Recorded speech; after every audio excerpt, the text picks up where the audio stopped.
Hi student, आप सभी को स्वागत है आपके चैनल एबीपीएन एजुकेशन पर।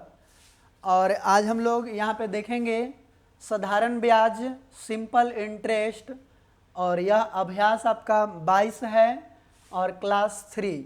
ठीक है, तो इस साधारण ब्याज में सिंपल इंटरेस्ट ये क्या होता है, जैसे कि अगर आप किसी व्यक्ति से कर्जा लेते हैं या किसी को देते हैं तब वहाँ पे जो है इस साधारण ब्याज जरूर टपक जाता है। अगर किसी को पैसा आप दे रहे हैं या ले रहे हैं तो उसको बोला जाता है मूलधन। मूलधन मतलब मिला हुआ धन, मतलब किसी से मिला धन और उस धन को हम अपने पास रखे कुछ दिनों के लिए, कुछ दर पे दिया कि आप जो है इतना पैसा हम दे रहे हैं, 100 रुपया आपको हम दे रहे हैं तो एक साल में तुमको 5 रुपया हम ज़्यादा लेंगे। तो जो भी भाड़ा के रूप में ले रहा है पैसा, यानी अतिरिक्त जो पैसा ले रहा है कि हम तुमको पैसा दे रहे हैं तो हम इसका भाड़ा लेंगे, और भाड़ा के रूप में जो अतिरिक्त पैसा लेता है उसी को बोला जाता है साधारण ब्याज। और यह साधारण इसलिए नाम पड़ा क्योंकि इसमें प्रत्येक वर्ष ब्याज जो है सेम होता है।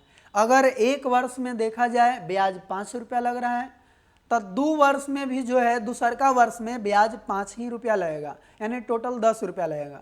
तीसरका साल यदि देखें तो उसमें भी 5 रुपया ही लगेगा। तो ये सिंपल रूप से है, तो इसीलिए इसको सिंपल ब्याज कहते हैं, यानी सिंपल इंटरेस्ट कहते हैं। अब हम लोग समझिए इसमें कुछ कुछ जो टर्म यूज होता है उसको जो हम परिभाषित करते हैं। जैसे सबसे पहले मूलधन, तो मूलधन को इंग्लिश में बोला जाता है प्रिंसिपल, मतलब बोलता है जितने पैसे दूसरे से लेते हैं या दूसरे को देते हैं वह मूलधन कहलाता है ना।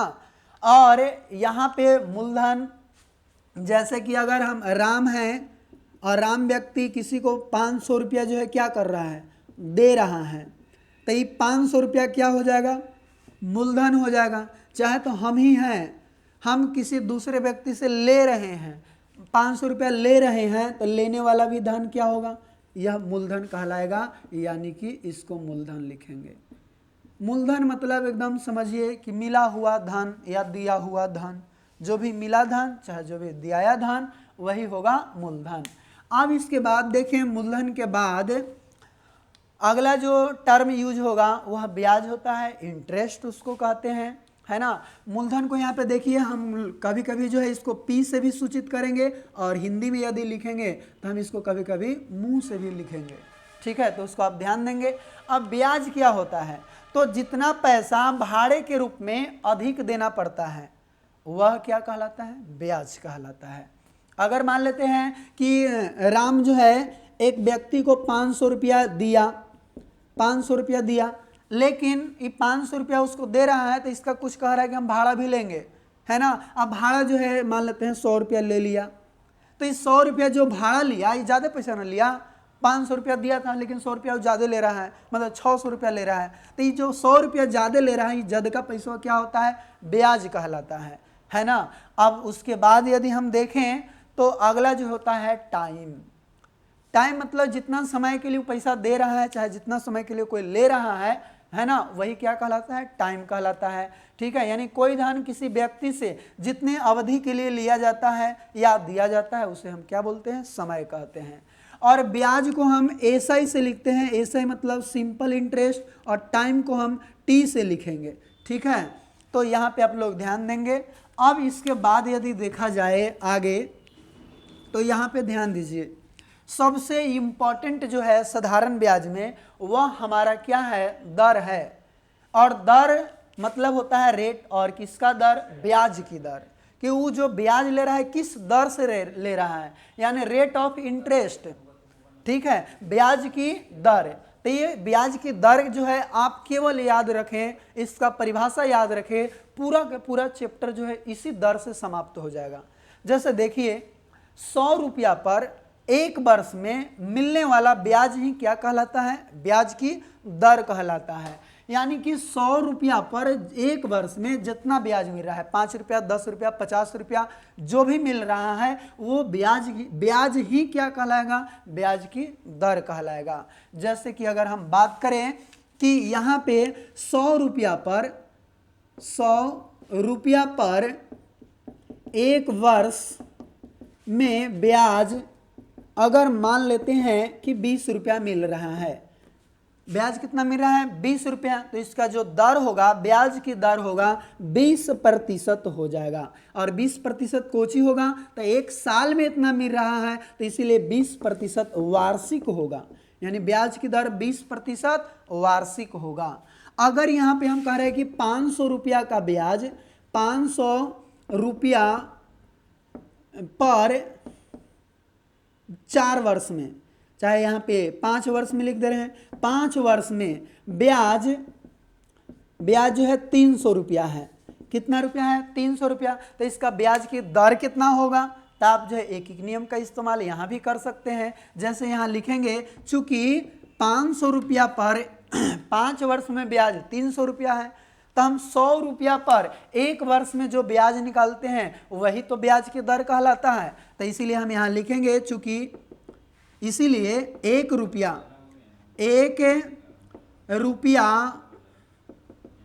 पर एक वर्ष में, चाहे आगे 5 वर्ष में ही लिख देते हैं, 5 वर्ष में ब्याज कितना हो जाएगा 300/500 हो जाएगा।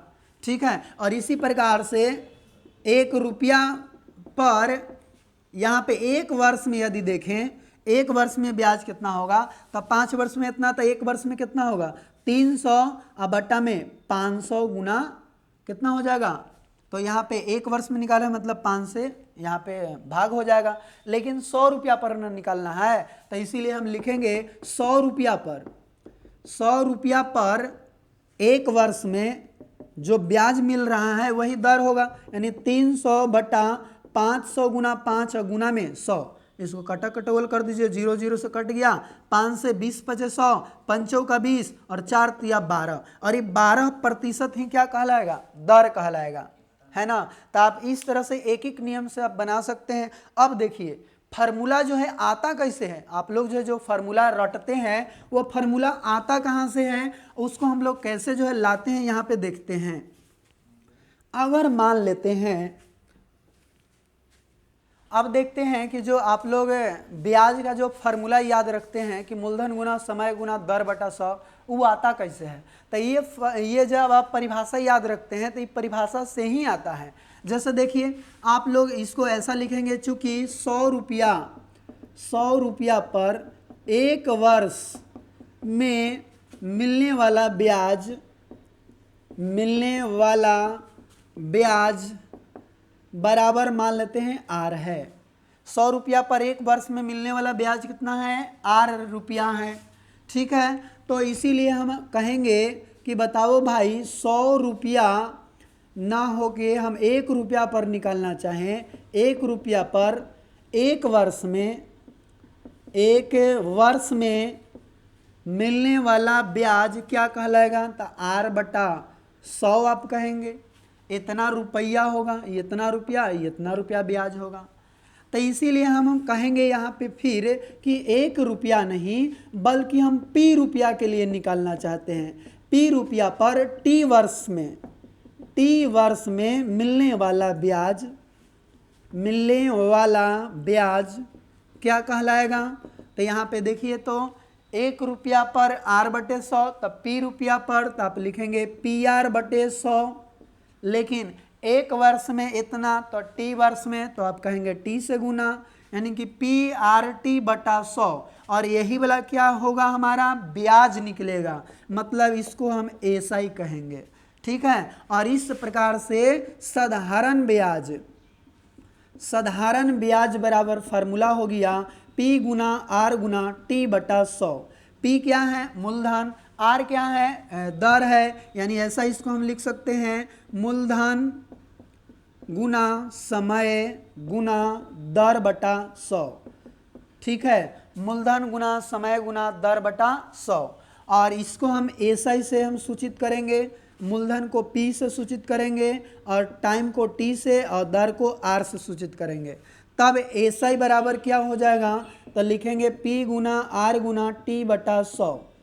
ठीक है, अगर यहाँ से हम निकालना चाहें P का वैल्यू, ठीक है, p का वैल्यू निकालना चाहेंगे तो 100 को उधर भेजेंगे तो क्या होगा SI गुना 100, और p का वैल्यू निकालना है तो r गुना t को उधर भेजना होगा तो इधर गुना से भाग में चल जाएगा r गुना t, यानी p बराबर भी फार्मूला हो गया SI गुना 100 बटा r गुना t। लेकिन यहाँ r का वैल्यू निकालना चाहें तो r को ऊपर भेजेंगे तो p के नीचे लाना होगा तो हो जाएगा SI गुना 100 बटा SI गुना 100 बटा r को ऊपर भेजे हैं p के नीचे तो p गुना t बच गया। अगर t का मान निकालना है तो t बराबर क्या लिखेंगे SI गुना 100, ठीक है, SI गुना 100, आपके t को ऊपर लाना है तो r के हने ले आन देंगे तो कुछ ही हो जाएगा p गुना r। और इस प्रकार से ये जो भी फार्मूला निकला सब जो है इम्पोर्टेंट है, इस फार्मूला के से जो है आप क्वेश्चन को बना सकते हैं। अगला देखिए, इसको आप नोट भी कर लें, ठीक है, कि किस प्रकार से यह फार्मूला आता है वो जो है आप लोगों को बता दिया गया है। अब देखिए, अगर कोई व्यक्ति है ना, और वह किसी को पैसा दिया या लिया लेकिन कुछ महीनों कुछ सालों के बाद वह पैसा को लौटा रहा है, तो लौटा रहा है तो कुछ कुछ लौटाएगा, तो जितना पैसा लिया था वो वाला लौटाएगा यानी कि मूलधन लौटाएगा यानी कि p, है ना, और फिर क्या लौटाएगा जो अतिरिक्त भाड़ा के रूप में जो पैसा लगा है उसको लौटाएगा। तब भाड़ा वाला जो पैसा होता है उसको क्या बोलते हैं, ब्याज बोलते हैं, है ना। तो ये दोनों पैसा उसको देना पड़ता है, तो ये दोनों पैसा को हम क्या बोलते हैं, मिश्रधन बोलते हैं।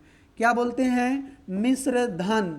और ये मिश्रधन को इंग्लिश में अमाउंट कहा जाता है, ठीक है, यानी कि अमाउंट बराबर मूलधन प्लस ब्याज हो जाएगा।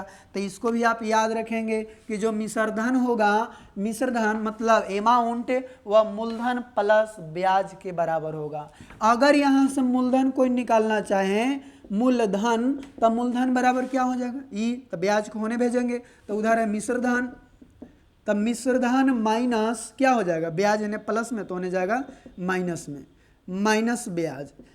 और ब्याज बराबर निकालना चाहें तब क्या होगा, तब उधर मिश्रधन है, ब्याज निकालना है, मूलधन को उधर भेजेंगे, तब मिश्रधन माइनस मूलधन।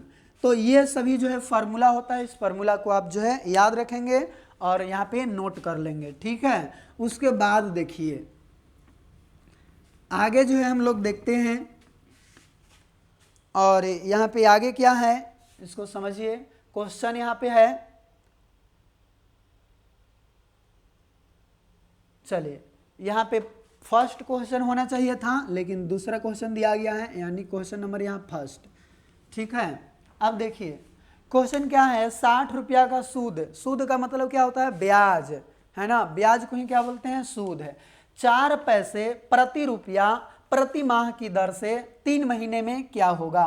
तो यहाँ लिखेंगे 4 पैसे प्रति रुपया प्रति माह मतलब 1 रुपया पर 1 माह में ब्याज 4 पैसा है, तो लिखेंगे चूंकि 1 रुपया पर 1 माह में ब्याज बराबर कितना है, 4 पैसा है, 4 पैसा।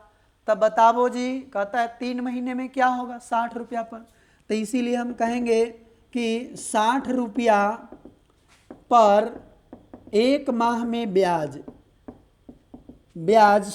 कितना होगा। तो देखिए, तो 1 रुपया पर 1 माह में 4 पैसा, तो 60 रुपया पर कितना होगा, तो 4 गुना 60 इतना पैसा होगा। तो आप कहेंगे कि यस होगा। अब फिर आगे देखिए, अब इसीलिए फिर हम कहेंगे कि 60 रुपया पर 1 माह में नहीं बल्कि कितना महीना, 3 महीना में, यानी 3 माह में ब्याज कितना होगा, तो आप कहेंगे 4 गुना 60 गुना में 3 हो जाएगा, है ना, इतना पैसा होगा, इतना पैसा। तब लिखेंगे कि ब्याज बराबर, यहाँ पूछ रहा था कोची कि 3 महीने में क्या होगा, कोची ब्याज, सूद यहाँ पूछ रहा था कि 60 रुपया का सूद 4 पैसे प्रति रुपया प्रति माह की दर से 3 महीना में क्या होगा। तब ब्याज को ही क्या बोलते हैं, सूद बोलते हैं, सूद कहें चाहे तो ब्याज कहें।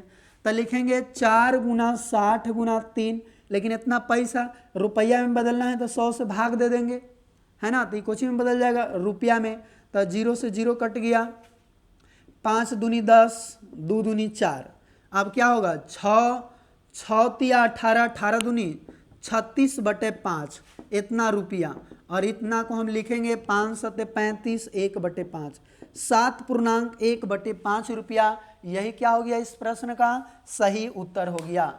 ठीक है, तो इस प्रश्न को इस तरह से बना सकते हैं। अगर आप इसको फार्मूला से बनाना चाहें तब फार्मूला से कुछ इस प्रकार से बना सकते हैं। देखिए, अगर सूद निकालना है, ठीक है, तो यहाँ पे जो 4 पैसे प्रति रुपया प्रति माह जो दिया हुआ है, तो यहाँ पे हम लिखेंगे क्या कि जो आर है यानी कि दर है, ब्याज की दर, यह 4%, और मूलधन कितना है पी 60 रुपया है। ठीक है, और यहाँ पे टाइम कितना दिया हुआ है 3 माह दिया हुआ है, 3 माह। तब अब यहाँ पे हम लिखेंगे क्या, ब्याज बराबर, ब्याज मतलब क्या सूद, सूद क्या होगा, तो लिखेंगे मूलधन गुना समय गुना दर बटा 100 होता है। तब मूलधन कितना है, तो मूलधन 60 है, समय कितना है 3 महीना है, और दर कितना है 4, और बटा में 100, 0 से 0 कट गया, 2 दूनी 4 3 दूनी 6 6 तिया 18 दूनी 36/5 यहाँ पे। ठीक है, अब 5, तो इसको लिखेंगे 5 सत्ते 35 7.1/5 इतना को क्या हो जाएगा, यहाँ पे ब्याज हो जाएगा इतना रुपया। ठीक है, इतना रुपया होगा यहाँ पे। अब अगला जो है ये वाला फार्मूला से आप बना सकते हैं, लेकिन वो वाला जो है एक एक नियम से आप बना सकते हैं। चलिए अगला जो क्वेश्चन है वो वाला देखते हैं यहाँ पे। और अगला क्वेश्चन कुछ इस प्रकार से है, यहाँ फिर से देखिए दूसरा क्वेश्चन ये वाला अभी आ गया है, पहला क्वेश्चन था वो इसके पीछे वाला। कहता है 7.5 रुपया, पैसे यहाँ पे नहीं होना चाहिए, यहाँ पे सैकड़ा होगा। आपके बुक में जो है ये थोड़ा सा मिसप्रिंट है, यहाँ पे क्या होगा सैकड़ा होगा कि 7.5 रुपया सैकड़ा वार्षिक ब्याज की दर से 3120 रुपया का सूद 4 वर्ष 4 महीने में कितना होगा।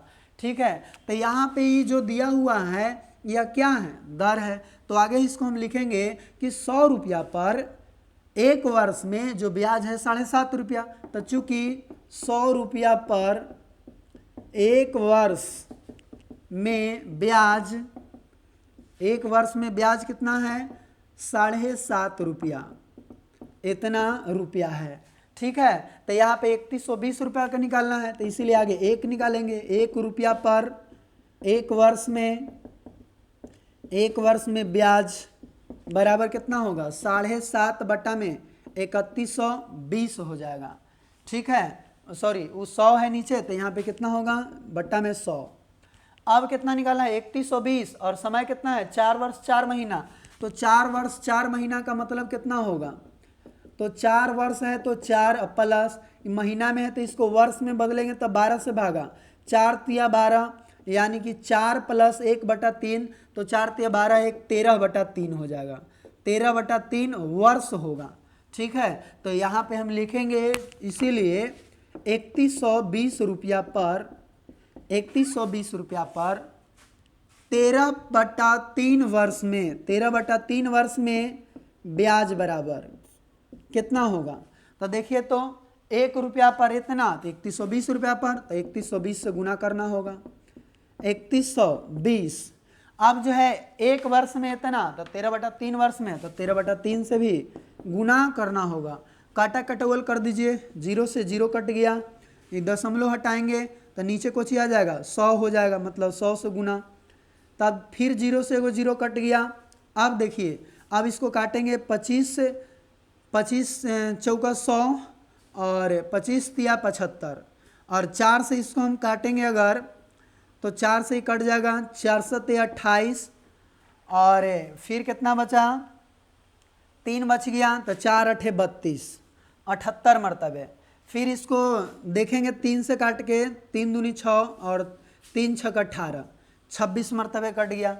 26 13 और 3 में गुना कर देंगे तो कितना हो जाएगा, तो 13 तिया 39 में 26 से गुना करें तो 9 छक 54 और 6 18 8 5 यानी 23 हो जाएगा, 18 5 23। 2 से गुना करेंगे 9 दूनी 18, 3 दूनी 6 1 7, तो 4 8 3 11, 7 2 9 1 10, 10 100 कितना आ गया 14। ठीक है, इसको गुना करेंगे तो इतना आ जाएगा 1014। और 1014 रुपया ही क्या हो जाएगा, इसका ब्याज हो जाएगा। ठीक है, गुना सही हो गया। 13 तिया 39 और 26, तो 39 9 छक 54 और 6 18 और 5 23। ठीक है, 9 दूनी 18, 3 दूनी 6 1 7, 4 8 3 11, 7 दूना 1 10। ठीक है, 1014 रुपया क्या हो गया, इस प्रश्न का सही उत्तर हो गया। अगर इसको फार्मूला से बनाना चाहें तो देखिए फार्मूला से हम लोग कैसे इसको बनाएंगे।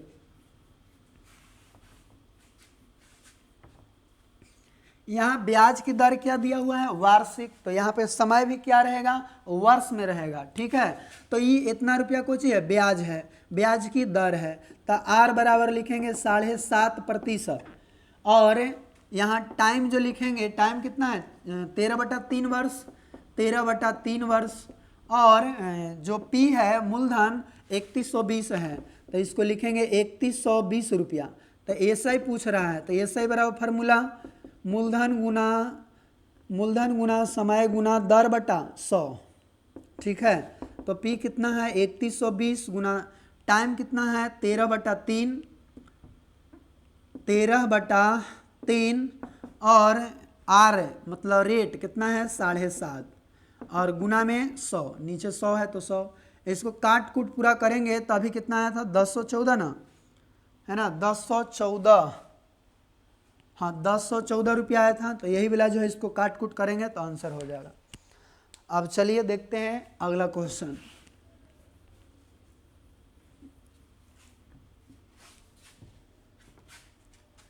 अगला जो क्वेश्चन है यहाँ पे तीसरा, 7 रुपये सैकड़ा वार्षिक ब्याज की दर से, सैकड़ा वार्षिक ब्याज की दर से मतलब क्या हो गया कि 100 रुपया पर एक वर्ष में, वार्षिक है तो एक वर्ष में ब्याज कितना है, तो एक वर्ष में ब्याज है 7 रुपया।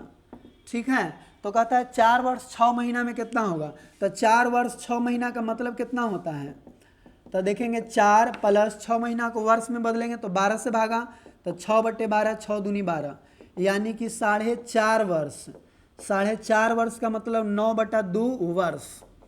ठीक है, अब देखिए कहेंगे इसीलिए 1 रुपया पर एक वर्ष में ब्याज बराबर कितना होगा 7 बटा कितना 100, लेकिन हम लोग को निकालना है 3000 रुपया पर, इसीलिए 3000 रुपया पर, 3000 रुपया पर कितना वर्ष में, यानी कि यहाँ देखिए 9/2 वर्ष में, तो 9/2 वर्ष में ब्याज, 2 वर्ष में ब्याज होगा 7/100 और गुना में 3000 और गुना फिर कितना 9/2। ये गुना क्यों किए, क्योंकि 1 रुपया में इतना, तो 3000 रुपया में 3000 से गुना करेंगे, एक वर्ष में इतना तो 9/2 वर्ष में 9/2 से गुना करेंगे। 2 को 0 से 2 को 0 कट गया, फिर 2 से 15, 15 नामा 135, 135 में 7 से गुना करेंगे तो कितना होगा 7 × 5 = 35 और 63 91 और 3 94, 945 रुपया, और 945 रुपया इस प्रश्न का सही उत्तर हो जाएगा। ठीक है, तो आप एक एक नियम से ही बनाए तो ज़्यादा जो है आसान होगा। चलिए अब आगे देखते हैं हम लोग क्वेश्चन नंबर 4।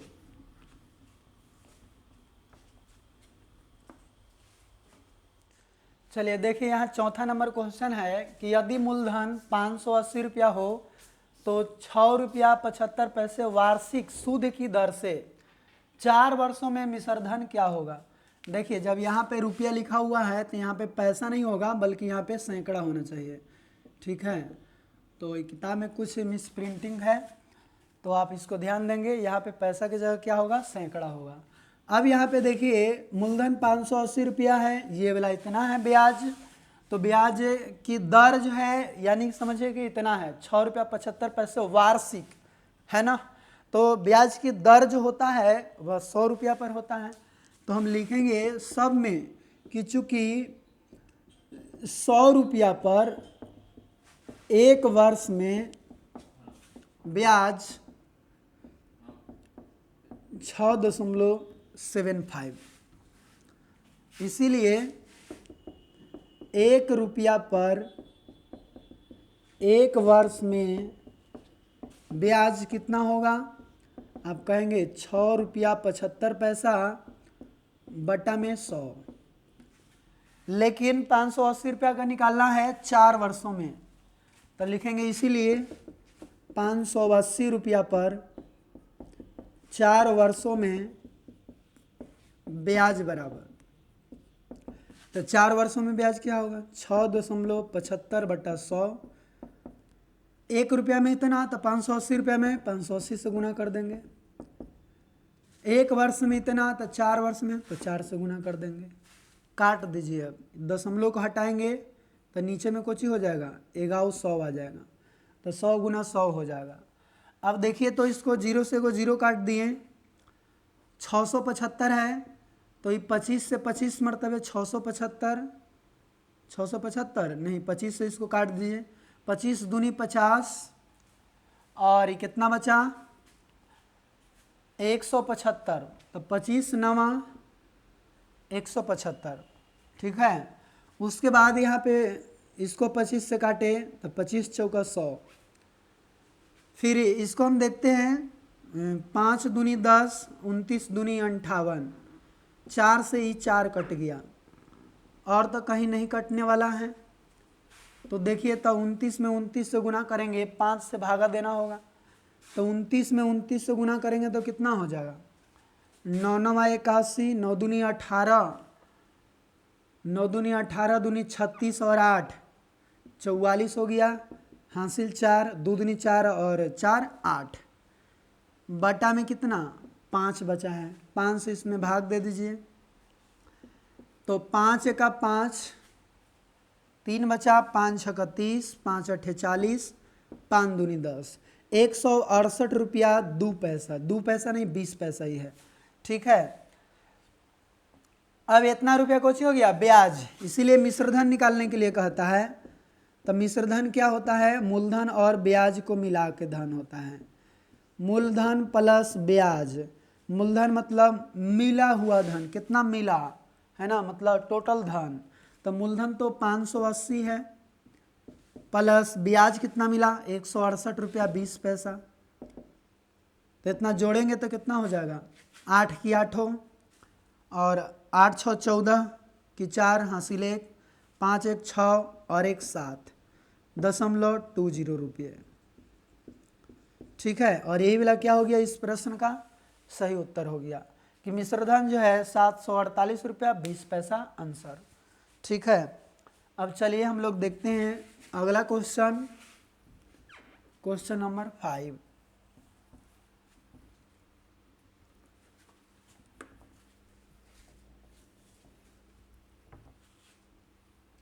चलिए क्वेश्चन नंबर 5 है कि यदि मूलधन 500 रुपया हो तो 5 रुपया सैकड़ा वार्षिक ब्याज की दर से 3 वर्षों में मिश्रधन क्या होगा? तो हम कहेंगे चूंकि 100 रुपया पर 1 वर्ष में ब्याज आगे निकालना होगा ना, तो ब्याज नहीं लिखेंगे। 100 रुपया पर 1 वर्ष में ब्याज कितना है 5 रुपया, तो यहाँ लिखेंगे 5 रुपया, क्योंकि सैकड़ा वार्षिक ब्याज की दर है, यानी कि जो ब्याज है 1 वर्ष में 100 रुपया पर 5 रुपया है।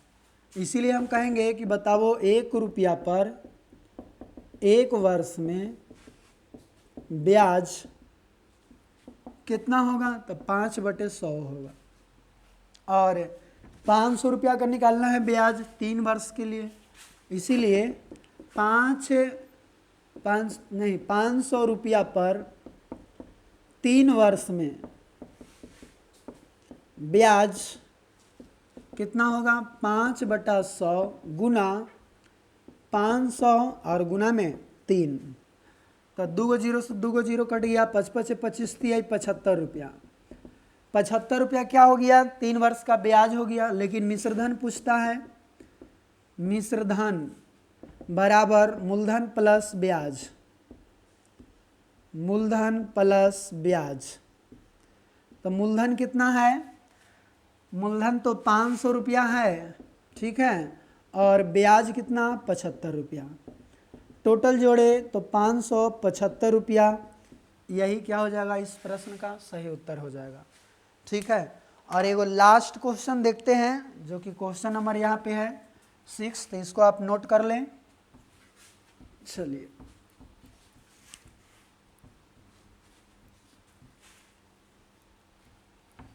आगे देखते हैं, और ये लास्ट क्वेश्चन आज का है। किसी आदमी ने 2400 रुपया सूद पर 6.1/4% सालाना ब्याज की दर से 22 मार्च को लगाया तथा 8 जनवरी को उसे रुपया सूद सहित मिल गया, तो बताओ कि वह कितना सूद पाया, मतलब ब्याज निकालना है। तो ये 2400 रुपया कुछ ही हुआ, एक आदमी ने इतना सूद पर लिया था तो ये ब्याज हो गया, यानी कि पी 2400 रुपया हो गया। ठीक है, कितना प्रतिशत, तो 6.1/4%, मतलब दर क्या है, दर मतलब आर, 6.1/4% का मतलब 6 का 24, 25/4%। सालाना मतलब वार्षिक ना, से 22 मार्च को लगाया और 8 जनवरी को उसे वापस मिला, यानी टाइम जो हुआ कितना, तो देखिए तो 22 मार्च को लगाया और इसके अगला साल जो है 8 जनवरी को उसे रुपया सूद सहित मिल गया, तो 22 मार्च ये है। तब पूरा अगर साल देखें इस साल तो कितना दिन हो गया, तब मार्च महीना कितना दिन का लगता है, 31 दिन का, तो 22 दिन हो चुका है, तो कितना दिन बचा, 9 दिन है ना, यानी कि 31 में से 22 गया कितना, 9, तो मार्च जो है ख़त्म हो गया। फिर कितना हुआ, तो यहाँ पे 9 लिखेंगे कि 9 दिन। फिर महीना वाला देखिए, अब मार्च, अप्रैल, मई, जून, जुलाई, अगस्त, सितंबर, है ना, अक्टूबर, नवंबर, दिसंबर, कै महीना हो गया, यानी कि 9 महीना हो गया ये वाला, तो यहाँ पे 9 माह लिखेंगे, 9 माह हुआ ना। मार्च है तो अप्रैल हो जाएगा, फिर मई, जून, जुलाई, अगस्त, सितंबर, अक्टूबर, नवंबर, दिसंबर, 1 2 3 4 5 6 7 8 9 महीना दिसंबर। लेकिन जनवरी फिर जैसे ही आया तो यहाँ पे कितना है, 8 है, मतलब 8 दिन इन्हें, 8 दिन इधर। तो अब देखिए तो 9 और 9 8 है, कितना हो गया, 17, यानी कि 9 माह 17 दिन, 9 माह 17 दिन हो गया। चलिए यहाँ पे देखिए 9 माह है तो 9 माह को हम बदल देंगे कुछ में, वर्ष में बदलेंगे, तो 9/12, ठीक है, और प्लस में 17 दिन, तो हम 365 से भागा देंगे तो ये वर्ष में भी हो जाएगा, दोनों वर्ष में हो गया। ठीक है, अब इसको हम काटेंगे, 3 तिया 9, 4 तिया 12, और इस प्रकार से हम ई वाला तो नहीं कटेगा, और दोनों को जोड़ेंगे तो जोड़ने पे आ जाएगा कितना, तो आप लोग जो है इसको पूरा जोड़ लेंगे। ठीक है, यह आएगा 0.799, कुछ इस प्रकार से आएगा। ठीक है, इतना वर्ष, तो इसको हम लिख सकते हैं 0.8 वर्ष। ठीक है, लगभग में जो है हम उतना लिख सकते हैं, 0.799 है। तो अब देखिए समय तो यहाँ पे पता चल गया कि समय कितना है, 0.8 है, और बाकी सब चीज़ है। सूद निकालना है एसआई, तो एसआई बराबर फार्मूला P गुना R गुना T/100। ठीक है, P कितना है, P 2400 रुपया है, और गुना R कितना है, तो 25/4, और T कितना है, टाइम 0.8, 0.8 है, तो यहाँ पे लिखेंगे 0.8, अब बटा में क्या होगा, 100, तो अब इसको लिखेंगे 2400 गुना 25 गुना 0.8 को हम लिख सकते हैं 8/10, है ना, और ये 4 जो है नीचे चला जाएगा, और फिर नीचे पहले से है 100, तो ये 00 से 00 कट जाएगा, 4 छक 24, और इसको काटे 2 पचे 10, 5 पचे 25, और 2 चौका 8। ठीक है, तो यहाँ पे देखिए 6 में 5 से गुना करेंगे, 6 पचे 30, 30 चौका 120, यानी इस प्रश्न का सही आंसर 120 रुपया हो गया। ठीक है, और इसी के साथ जो है ये पूरा का पूरा क्वेश्चन समाप्त हो गया। बाकी जो है जो बचा हुआ क्वेश्चन है आप उसको खुद से बनाएं। ठीक है, और आज के लिए इतना ही, और हम लोग फिर से मिलेंगे नेक्स्ट वीडियो में। तब तक के लिए धन्यवाद।